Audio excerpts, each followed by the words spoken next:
In Season 2 of Family Guy, Peter had a coworker named Fuad who would show up with a bizarre laugh and a habit of explaining every joke Peter told.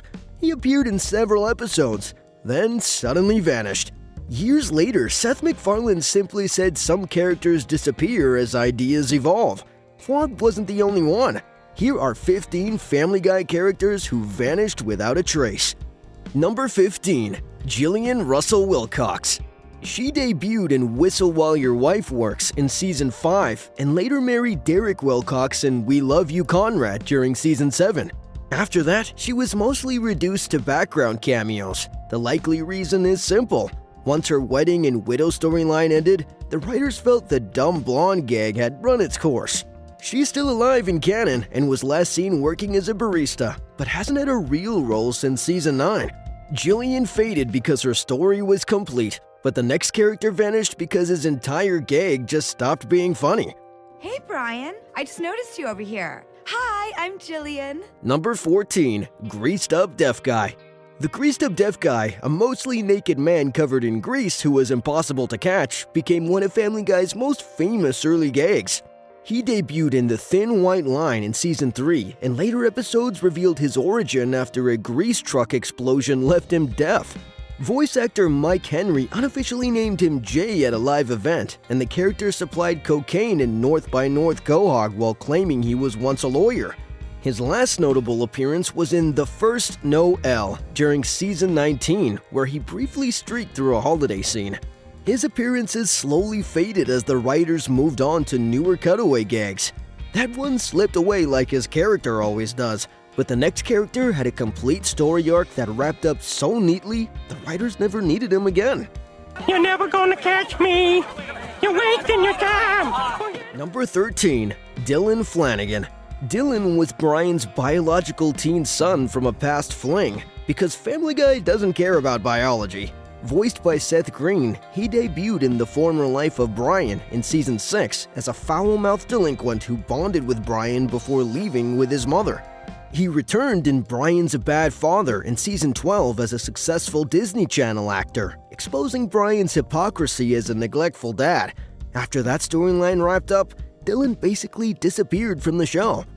Dylan's story had a natural ending, but the next character had tons of potential that was simply abandoned. This is my son, Dylan. Hi, Dylan! All this stuff in here? Number 12. Olivia Fuller. Olivia was Stewie's toddler rival and actress nemesis voiced by Rachel McFarlane. She debuted in From Method to Madness in Season 3 as Stewie's performing arts partner, and later returned in Chick Cancer in Season 5, where Stewie fell in love before burning down their playhouse. Her last major appearance came in The Boys in the Band in Season 15. She faded away as Stewie's character shifted away from his early performing arts storylines. Olivia had the potential for more rivalry, but the next character was so minor that even die-hard fans forgot he existed. Stewie, what are you doing here? I told you I'm just into a different type of— Number 11. Ross Fishman.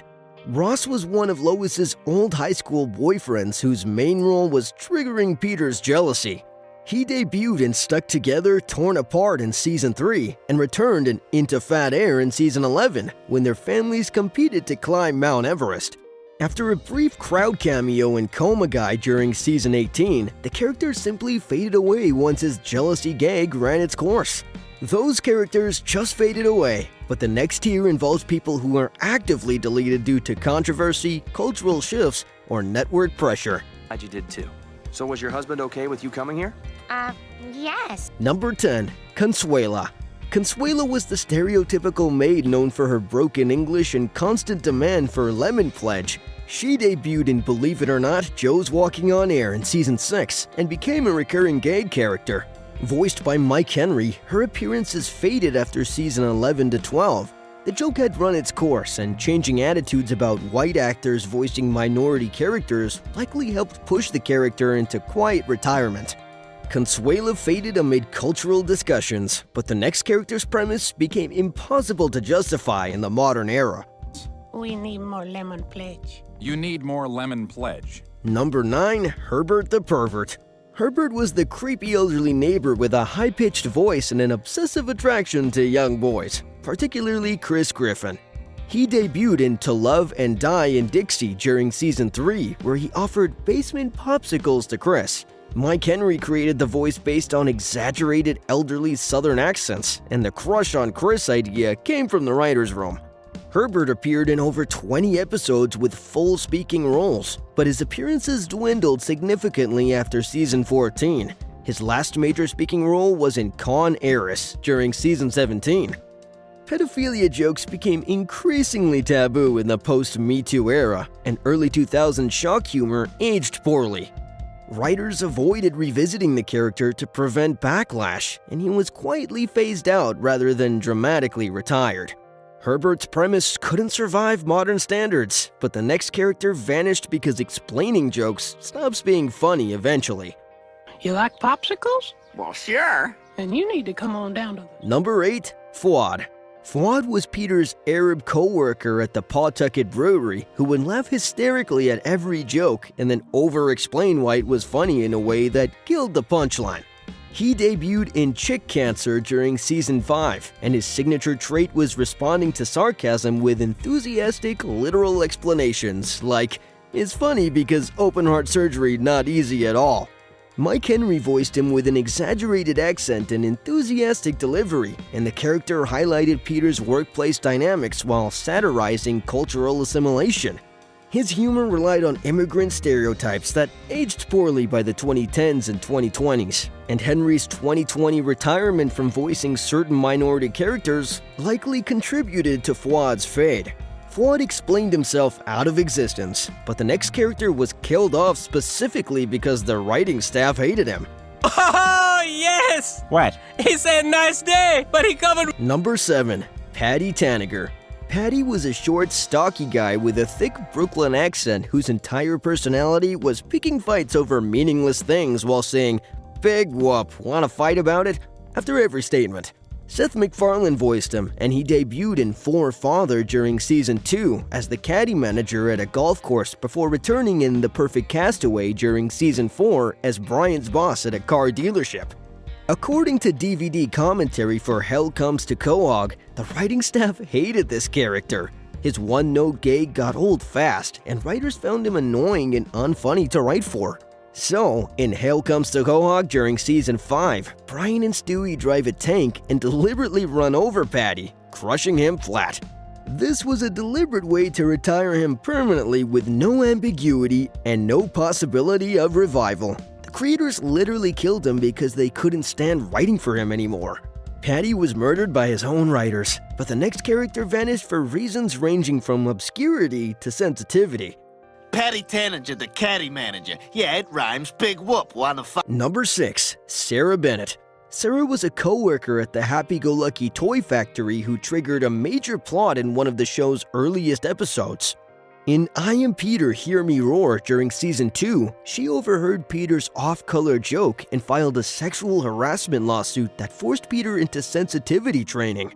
Faith Ford voiced her in that single major appearance, and she had a tiny background cameo in the Stewie Griffin The Untold Story DVD movie before vanishing completely.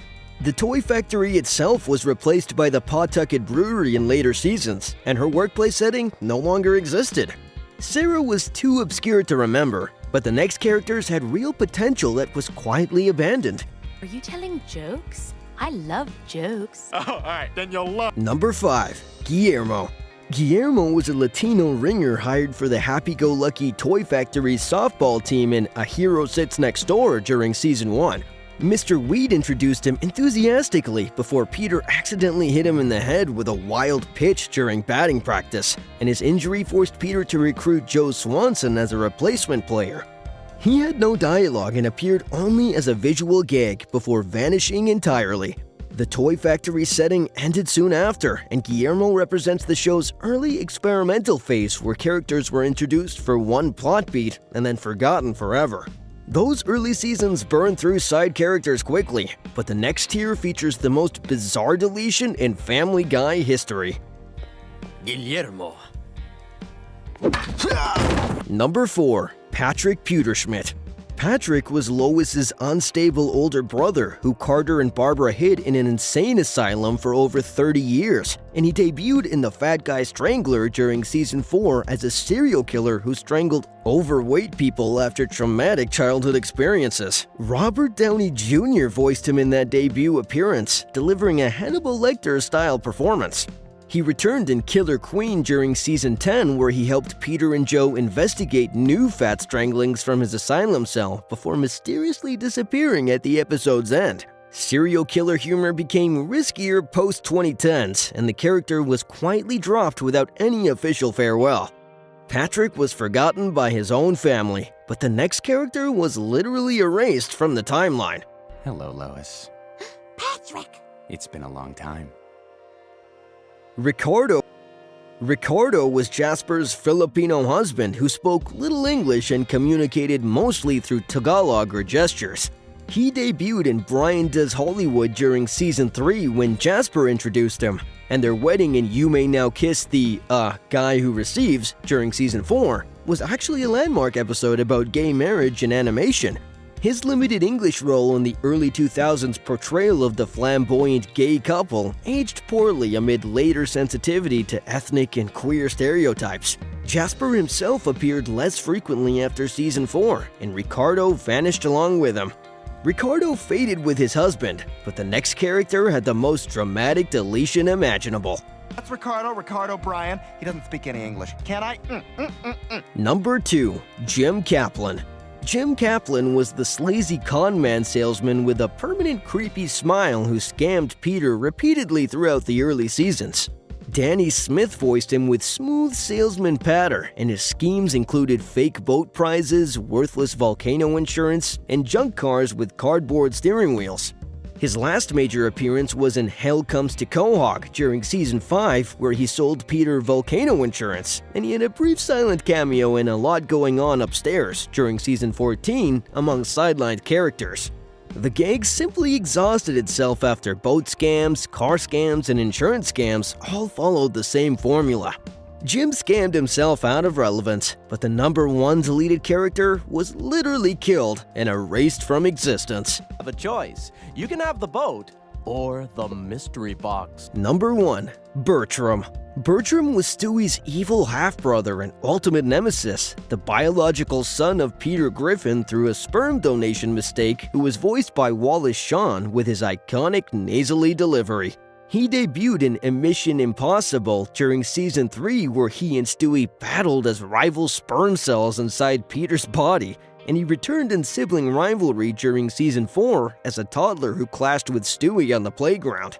His final appearance in The Big Bang Theory during season 9 was his permanent ending. Bertram traveled back in time to kill Leonardo da Vinci and erase Stewie from existence, but Stewie shot him in the head with a crossbow and then fixed the timeline by ensuring his own ancestry continued. Bertram's last words were simply, "Worth it," as he died. Unlike characters who just stopped appearing, Bertram was specifically written out of existence through time travel. He is literally non-existent in the show's timeline now, making him the ultimate vanished character. My thoughts exactly. Family Guy deletes characters for evolution, sensitivity, or narrative finality. Which forgotten character do you miss most? Fight about it in the comments, and smash that subscribe button for more Family Guy deep dives. See you next time!